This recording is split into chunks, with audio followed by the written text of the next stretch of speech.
You don't got to go splattering on everywhere. Yes, you do. No, you don't. You're so insecure. People who name it's because things, we can't give birth. It's because we can't give birth. You got to have and the females are doing it. Everybody wants their credit. You get to name your babies. Why can't we name ours? And the idea of needing all this credit it's everywhere. A bridge. Call it the Lucas Bridge. People need to know that I mattered in the future, that I was here. It's a huge building. It's the Lucas building. Remember me? I feel like, man, in a way, I feel like that's kind of sad. Like, don't you know, people, that you're just enough?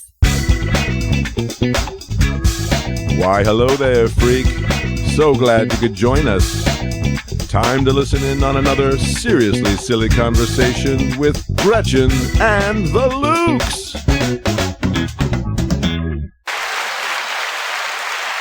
Oh, have a seat. Oh, yes. Hello. Hello. Hey there, Lukes. How are you? I'm doing good, Gretchen. It's a good day. I'm happy to be alive. Oh, that's nice. I don't know if you're being honest or not, but I think that's nice. I suspect you're being honest. Do I look like a liar? Are you happy to be alive? Of course I am. Okay, that's good. Me too.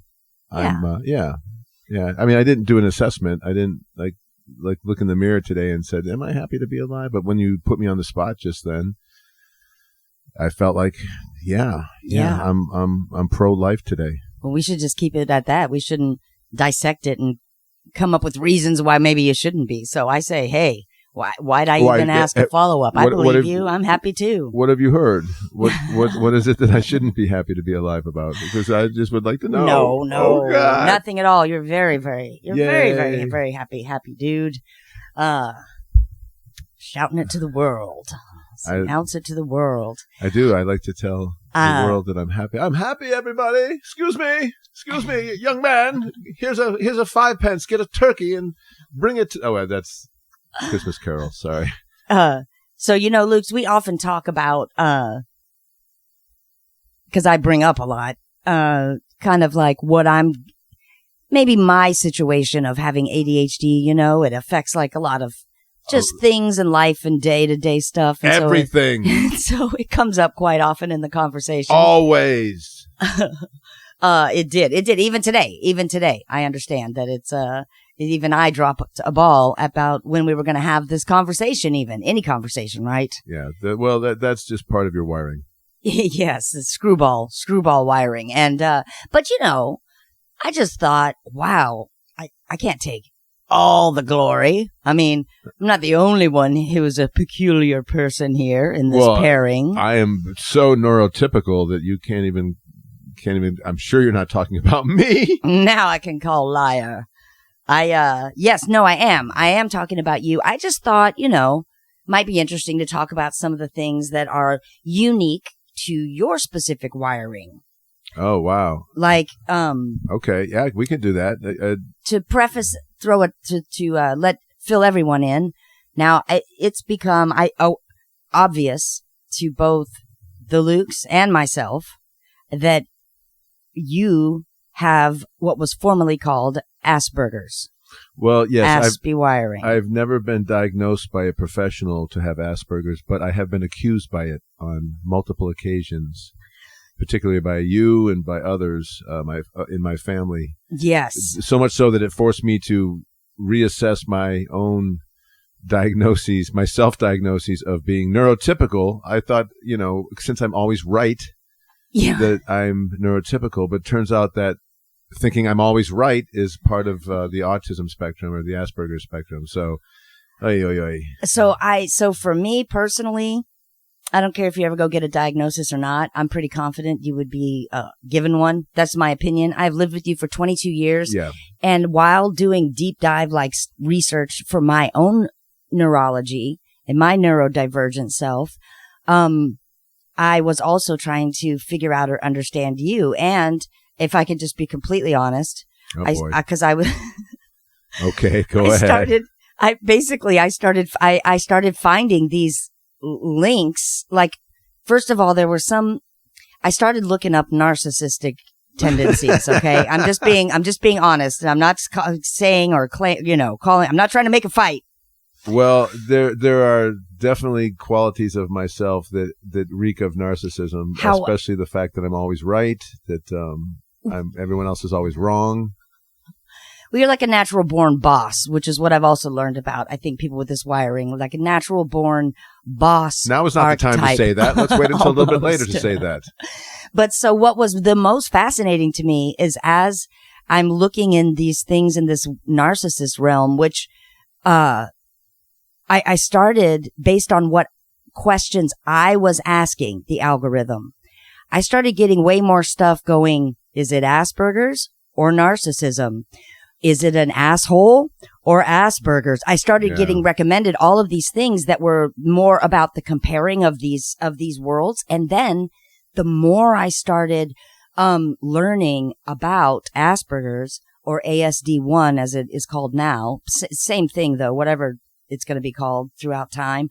And it started to become super clear to me that while, yes, there were certain behaviors that made me think, God, like that was mean or that was selfish or that made me even think in the narc category to begin with, but that it was everything though about your inside, your heart, your mind, where you were coming from and your overall goals didn't fit at all into a narcissist category. Didn't fit at all. I prefer fit into the Asperger's. Yeah, and I prefer you say the full narcissist because when you call a guy a narc, that's in you know I don't live on the streets. You know, I'm not a gang banger. No. But a narc is definitely someone who tells on his peers in order to get out of trouble. And I'm not a narc.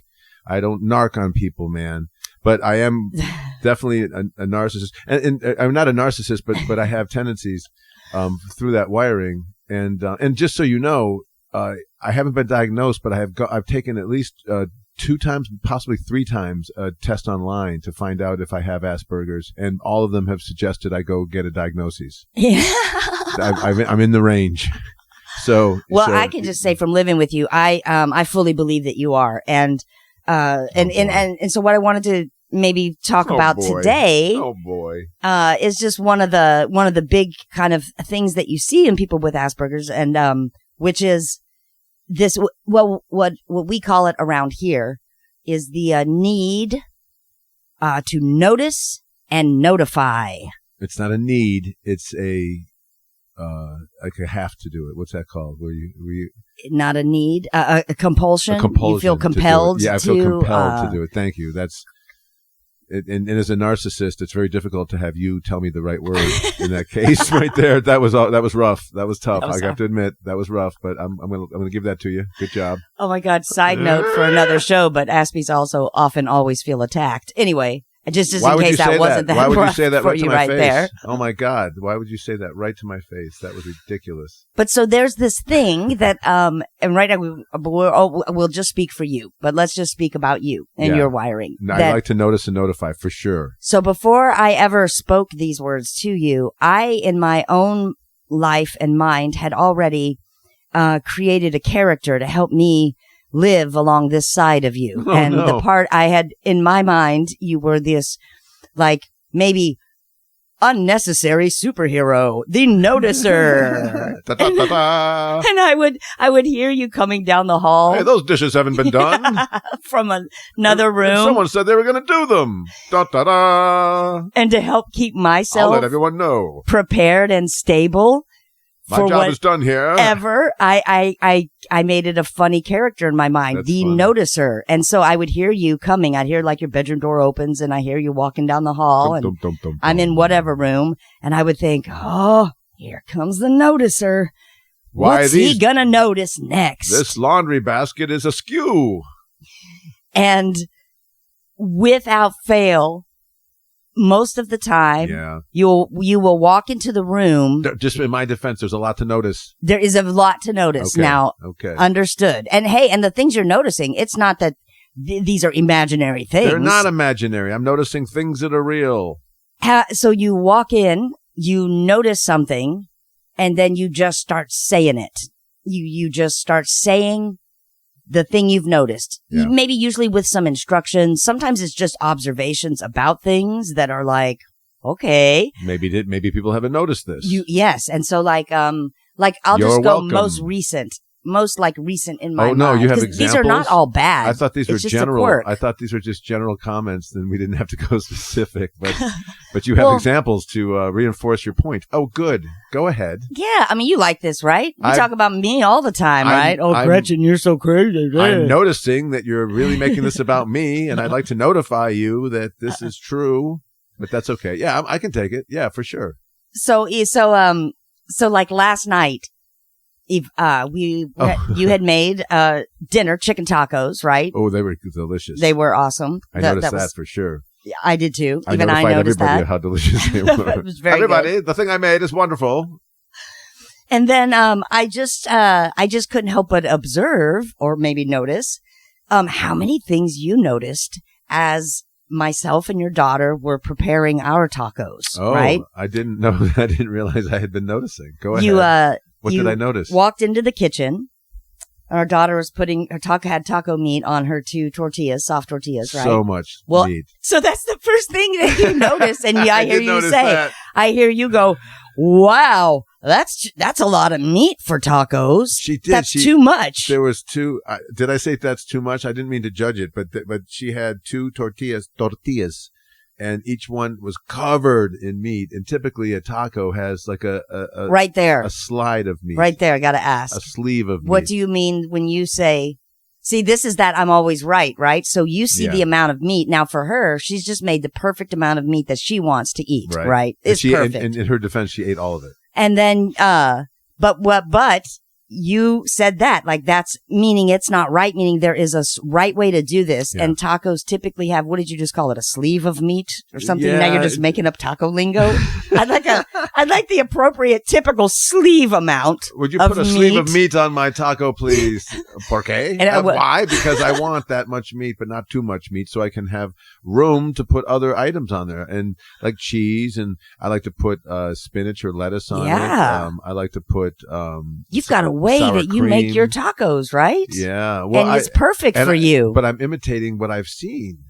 But right? Not really, though, because if I'm honest, if you go to a taco stand in our neighborhood, and there are quite a few of them, they will put on the similar amount of meat that our daughter put on hers, because the traditional way to eat a taco is just a tortilla, maybe 2 tortillas next to each other, all that meat, some cilantro and onions, and that's it. And right. And I eat white guy tacos. Right, which I also do too. I want to put sour cream in there, and tomatoes and lettuce, it's and a salad. Shredded cheese. You put a salad in there. Yes, on top right. of your taco. Yeah, exactly. On top of your sleeve of meat. But only if there's a room. If there's no room, if there's too much meat, if the sleeve is too wide, as if a wizard sleeve. And then this isn't even actually about tacos, right? Because people can make their food any way they want. Of course they can. It's about how you say how there's this idea in your mind that the way you do it is probably the right / maybe best way to do things. And I have a compulsion to point out when it's not done that way. Yes, when someone's doing it differently. All right, I'm guilty of that. But then, and so then, that was fine. But that was it. That's the only time I noticed and notified in that whole. And then you came back in, and she had eaten one of her tacos, because I am very, very slow, so I was still standing there making my little taco. She chowed that taco. She was starving. But then you walk in, and I have to say something about that. I noticed it. You go, wow, you really ate that fast. She did. She ate that down. She was wonderful. She and when you're someone who makes food, it's great to see someone enjoy and chow down your food. But did it sound like I was shaming her? Imagine. So say the only thing that gets said is that. But that wasn't the only thing I said. You really wolfed that down. And then you called her something like, you're a real meat eater or something. Meat eater? I'd have to ask her the exact word, because she said something like, I've never been called a something, meat something before. And I asked her, I said, the way you eat is all right, right? You're not, she goes, no. She goes, I know. She goes, but I did think that could come off really rude, Dad, even though she goes, I get that. He wasn't trying to offend me by saying that, because she knows you, right? And but she even said, she goes, I mean, I did think that could come off rude, Dad, like depending on who you're talking to. I didn't really think of it that way. But you know why? But it's like, so what's interesting to me. What was true though is that she did eat that fast, and it was a lot, and 100%. And what you just said now after it is like how you feel when you make people food. You love to cook. And food is part of like your love language. Sure. And so you like when people do enjoy your food or when they do eat your food and stuff. I notice it. And then what I am curious about is that there's this sort of element with the Asperger wiring where because you, are very information based. Yes. So in your communication style. Do you know that I was an information systems major in college? It makes total sense. Yep. It makes total sense. I love information. The internet is my friend. It's the storer of all information. So you are operating with the information, and now there's nothing wrong with that. However, however, I knew there was going to be a but or a however. Neurotypical communication style, or and I know I'm not neurotypical, but you know, you and I have our different quirks. Go on. My communication has a different struggles than yours. You mean you're nicer? Well, so I do the 3 steps that like I think that neurotypicals sort of do naturally, which 3 is steps. before no one's told me this. Well, now I say 3 steps.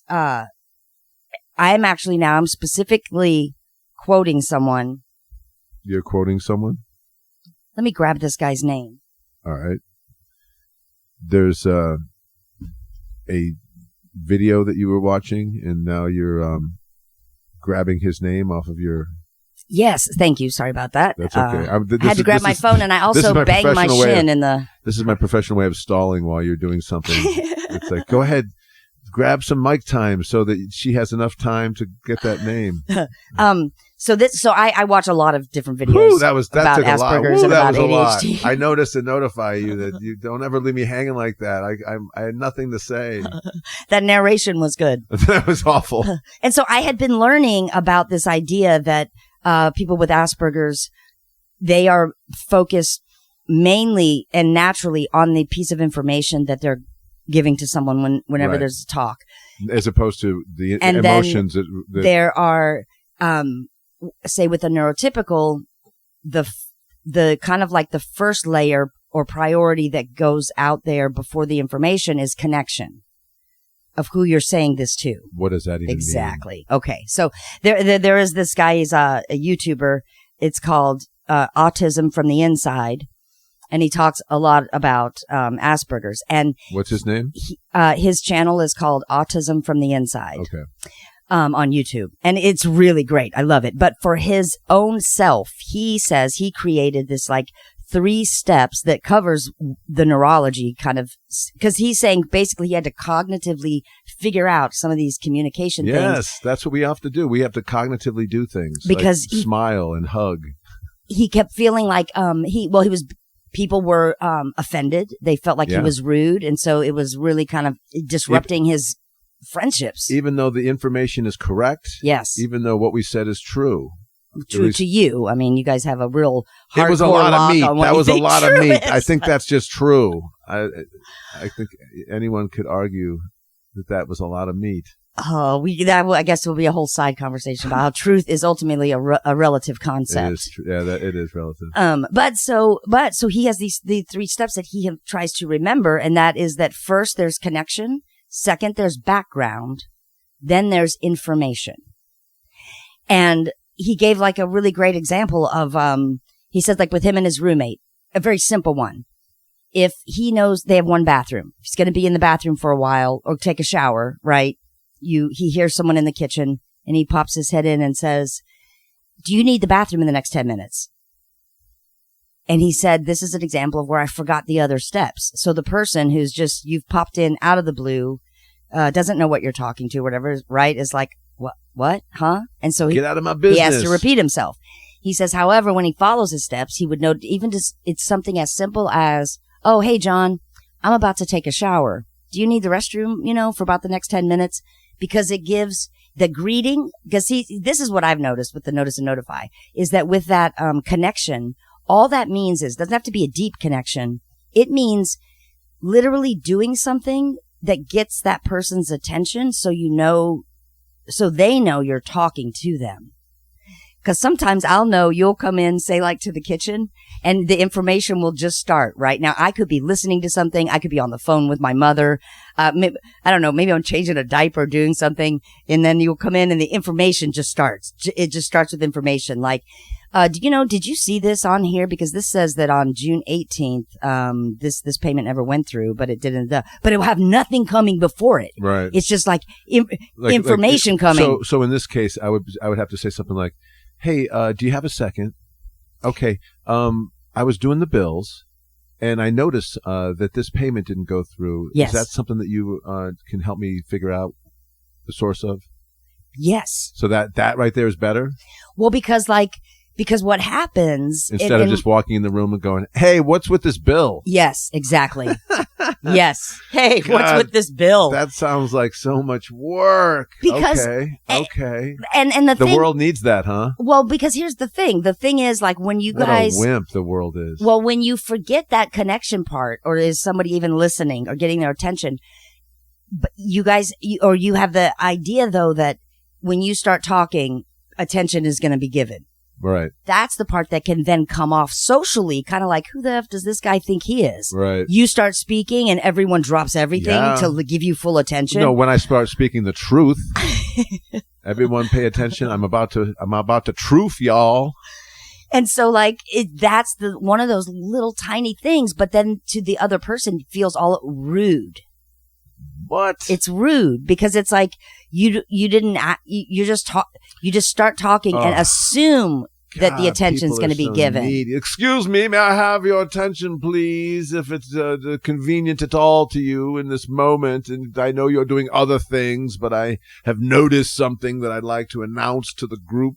If it's at all convenient to the people in the room. Man, that's like I guess that's a start, but boy, it's dripping the sarcasm, the is it the fake English accent? Is that, well, that doesn't help. That doesn't help to be like an uppity. I don't typically speak with an English accent, so that I could lose that part. But it also sounds a little bit like you're doing it like, I'm going to do this stupid thing that you petty peons need. Oh, you emotionally needy people want me to coddle you with my information. Fine. Sorry, it looks like you're doing something else that's stupid, but I guess I'll interrupt it for a moment if it's pleasing to you. So yeah, I don't know. That may not help you. What if they say no? You have to respect that. People are not always ready at then the I'm drop going of to go take a hat. shower, and then you're going to not be able to take your dump. Oh, in the shower situation, well, I think that if that person said no, that means no, I don't need the restroom. So there's no real payback with the shower. I'm just saying if I go out there and just go, "Hey, you need the bathroom in the next 10 minutes?" And they say, I'm sorry, what? Do you need the bathroom in the next 10 minutes? No. Okay, good. I'm going to take a shower. Which you can totally do it that way. And especially with something like the bathroom, it's not that big of a deal. But like, hey, you can eat all that meat? The funny thing about saying that is it wasn't even like she was taking more meat than was her share, because I had made enough for us to eat 3 meals. Oh, right. Yeah. So there was plenty of meat. Oh, yeah. Yeah. There's actually no reason to point that out. More than your sleeve amount in your mind, right? Well, and especially because women are very sensitive about how much they eat and whether or not you're implying that they're fat, or they're implying that their appetite is too big for a woman. And eating too fast, wolfing it down, all of it, right? With a female. Well, I have 3 sisters. I have a wife. I have a mom and a daughter. So I know, like, this is helpful to me because I don't want to do that to them. You know, I don't want to make someone feel bad emotionally about how much they're eating. But my God, it was a lot of meat. I mean, it was just so much more than a sleeve. Well, then here's the other thing. I don't know if this ever occurs to you, but so say you notice that this is way more than meat that you would put on your taco. Yeah. What do I do in that case? Do I just shut up? You don't have to say all the things that you notice. That's totally a choice. That's a valid choice. That's a good choice. This is new, but I've noticed it. Exactly. The world should know that I've seen this. The truth is out. And I wonder, like, what would that... 3 lights are on in this room and only one's needed. I've noticed it. Who hasn't noticed this as well? I guess I could just shut the other 2 lights off. I guess. Oh, so I guess, okay, if it's okay, but see, that could be a different, see, it's very tricky because it's going to be a case by case scenario to know how you need to communicate it, you know? Like this. Like, it's a lot of thinking. Lights on or off. That's a very, that's like a legitimate thing, maybe, especially, you know, you're the dad, you're the parent. Yeah. The parent is often the one, we all know this from our own past of, you know, saying, hey, lights cost money. Let's turn off lights. So that one, you know, has a little more, you may want to say something about that. Then you can decide what style. Is everybody, can I have your attention, please? Or are you doing something more important than what I'm about to say? Because if that's true, I can say this later. Okay. Is that okay?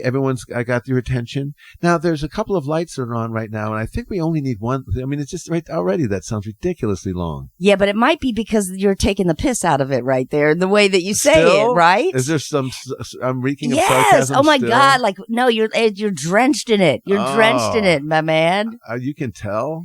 Excuse me. Well, you don't need to add the part that goes. I just say, excuse me. Are you all doing something you think's more important than what I'm about to drop this truth bomb on you? Can you take it? Can you take my truth bomb? Have your attention, please. Did I sound like that? Sometimes it can be something like, hey guys. Yeah, Dad? Yeah, Dad. Let's try to keep a minimum, let's just keep the lights on we're actually using. Thanks. Or something. What are you talking about, Dad? Tell us some more about your truth.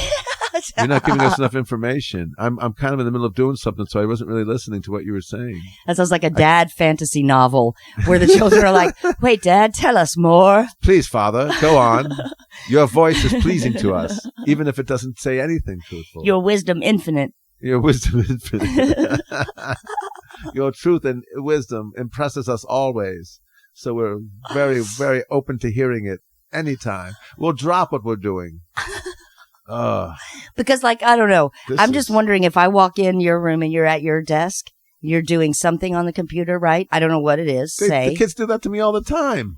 Hey, Dad, we need to get $5 for the pizza. Well, so the hey, Dad part, that's at least that beginning of connection, right? That's Yours true. might be walk in the room and go, hey.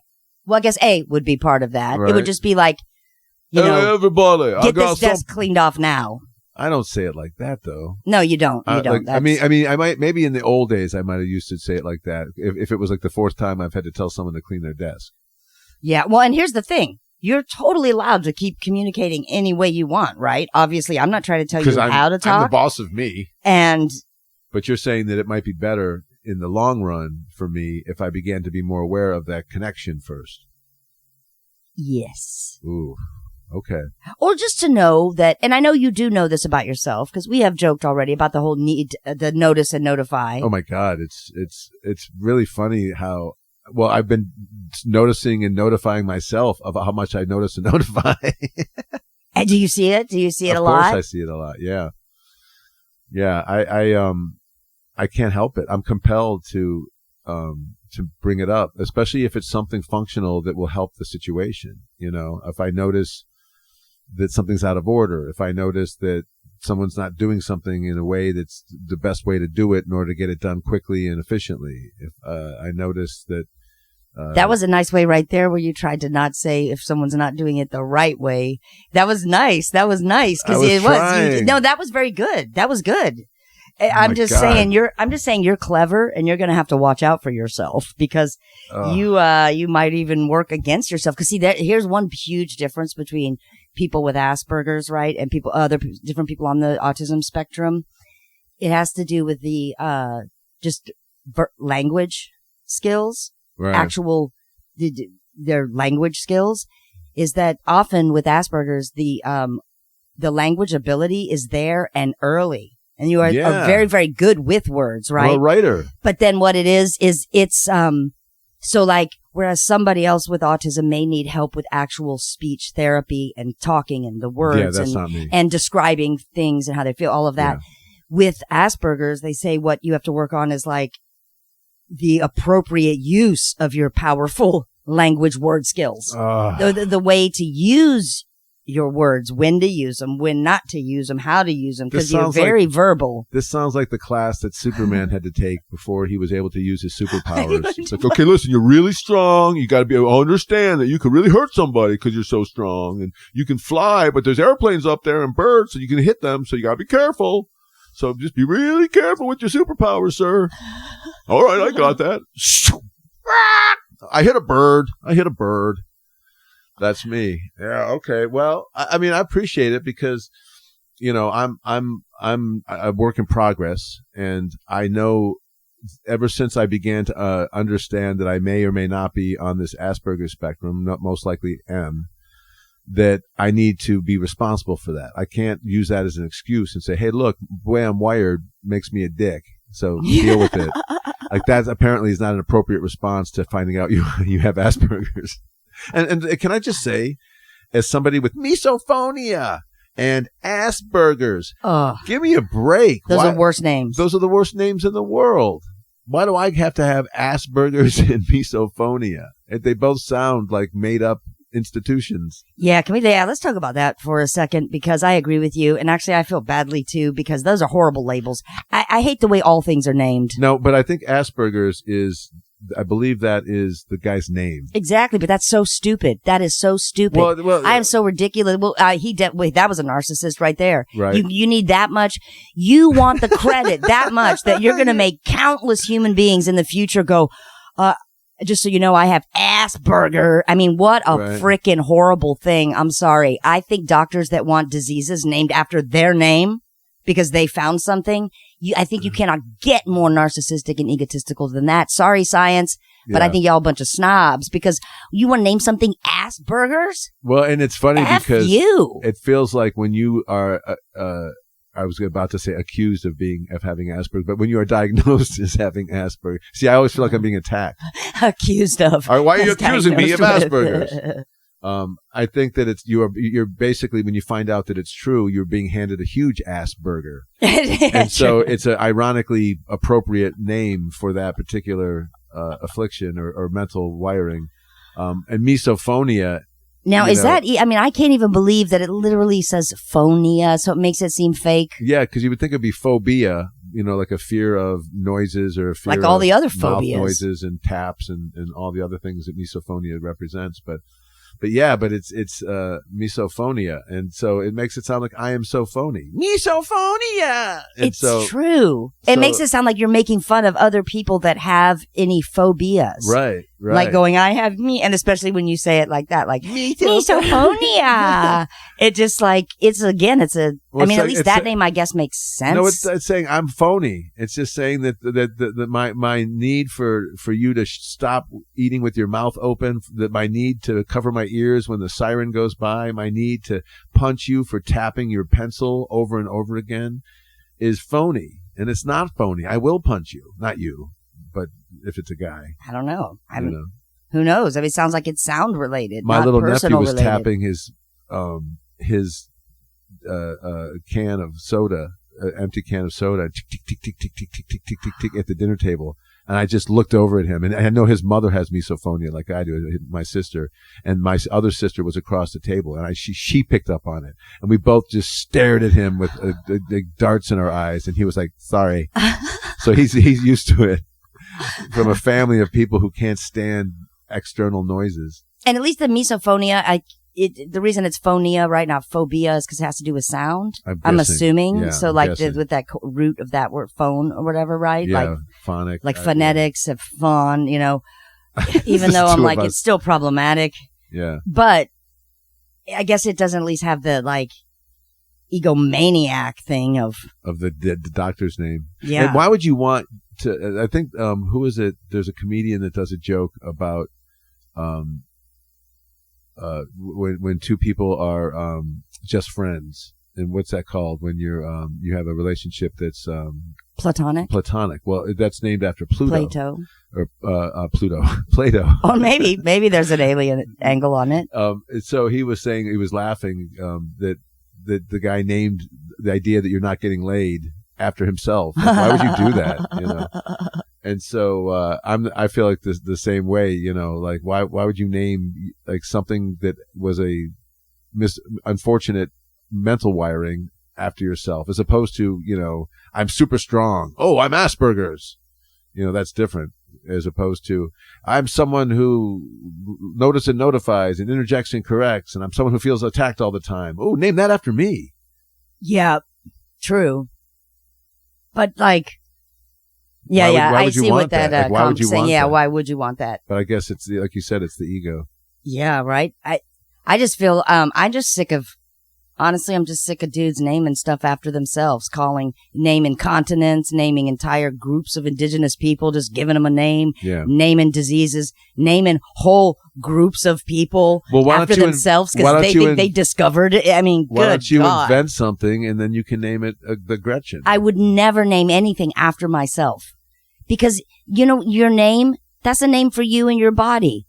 Relax. It doesn't need to go on every building you donate money to. It doesn't need to go on everything. It's like, isn't that enough? That name is for literally you in your little body during your lifetime. But don't you know you don't got to go splattering on everywhere. Yes, you do. No, you don't. You're so insecure. People who name it's because things, we can't give birth. It's because we can't give birth. You got to have and the females are doing it. Everybody wants their credit. You get to name your babies. Why can't we name ours? And the idea of needing all this credit it's everywhere. A bridge. Call it the Lucas Bridge. People need to know that I mattered in the future, that I was here. It's a huge building. It's the Lucas building. Remember me? I feel like, man, in a way, I feel like that's kind of sad. Like, don't you know, people, that you're just enough? You don't have to take, you're enough. This is your conversation with Dr. Asperger. Your name is good. It was you. You are here with that name. You don't have to go spray it on stuff. I invented stuff. Honestly, it's no different than tagging. Going around or a dog trying to leave your name on his mark. Exactly. You can do it with urine. You can do it with spray paint. You can do it on a giant museum you donated to or a children's hospital, or you can put it on a whole group of people that have a wiring. Good God. Well, we're just jealous because we can't give birth, and that's been the problem with men versus women this entire time. You have this secret power that you can bring life into the world, and we have been jealous ever since, and so we've suppressed you, we've oppressed you, we've tried to impress you with our bridges and our skyscrapers and our massive cityscapes, and you keep coming back to us going, here's another baby. This one's human. We've even done AI, we've done robots that can jump. Why isn't the part that men play in creating a life that isn't enough? I mean, it's not like women are making babies by themselves. We know it's a 5-second shot and we're done. So we understand the weakness of our spot, of our angle, that, once we deposit our sperm, we're done, and everything else is up to you. And in fact, that's maybe the mistake right there, is that maybe the male, no, you're not meant to be done. Well, you're meant to literally be there step and step the whole way through. I mean, we're done with the creation part of it. We're done with that part of it. We could just as easily do it on a sock, and it's the same amount of effort. See, I think you guys got a perspective problem. You just need to flip your script about it. That's true. I mean, it might be better for the whole world. But stop worrying about what your name is going to be on so much. Maybe it all goes back into the understanding that it's through your children. That's where your name I feel stays. Like in some way you're sperm shaming me. Sperm shaming you. That feels like I'm being sperm shamed. I'm trying to celebrate it and say it's a bigger part than you think it is. Oh, now you're condescending. Stop leaving the party early, dudes. I hate Hang in there. I've hung in there the whole time, and I've noticed. That's why I've you don't noticed tag and notify the it's neighborhood. a very difficult job. And you are there. You're in it. And see, that's why you don't have to go out with your spray paint, putting your name on everything. I have to put my name on my children. Exactly. You're living through them. I mean, if Asperger had a cooler name, it wouldn't come up as much. Technically, they're your children because you made them. No, but I'm just here to help babysit them. Jesus. Jeez, that is a serious problem. You don't see this. We're looking at our life in two very different ways. Yes, very different ways. Although that is a truth sometimes, where it almost feels like a father may feel a bit more like a babysitter, where especially on Father's Day. Where you have to be the lamest holiday ever. Hey, Dad, I was going to make you a card. Oh, were you? Thanks for letting me know. Yeah, we were going to get you breakfast in bed, but we figured, you hate that kind of thing. I would have had eggs on my pillow. We're just probably talking about our own lame kids. That's true. I don't know how others do it. She wouldn't even share her taco meat. Oh my God. Well, I don't think we'll solve the problem of Asperger's in your husband's brain. No, but I will try to be more sensitive to the connection. I'll try. Yeah, that's fine. If not, it's all right. I've got my side covered with my script on it, where I just prepare myself. The announcer's coming in. Notification on its way. Hello, ladies and gentlemen. It's a great day today. It's turn announcing. I've noticed that there are things on the ground that need to be vacuumed. I do remember one time when we were talking where I even said, or I remember saying, hey, can I turn off notifications? Can I turn off your comments? But it was right in the middle. We weren't in a silly mood, and you were like, nope, you can't turn them off. There's no button. Sorry. It's been disabled. Comments on. Don't call me disabled. Well, I appreciate it, and it's honest, and I appreciate it. So I will definitely see what I can do about that. I'll put it in the craw and shake it around and see what spits out. Oh, right. Yes. Yep. Let's see what happens when you put it in the craw and shake it around. I don't even know what that means. I might put it in my Pope and smike it, or smike it in my Pope. Look, I couldn't say anything either. Oh, you really burned me. Now. You know what I noticed? I noticed that you switched those letters around. Oh, man. That was the worst, because I was literally trying to mock you for doing that, and then I did it too. Hey, does a Pope smike in the woods? Oh, man. Well, hey, thanks for the conversation. Oh, yeah. Thank you. Let's do it again. Yep.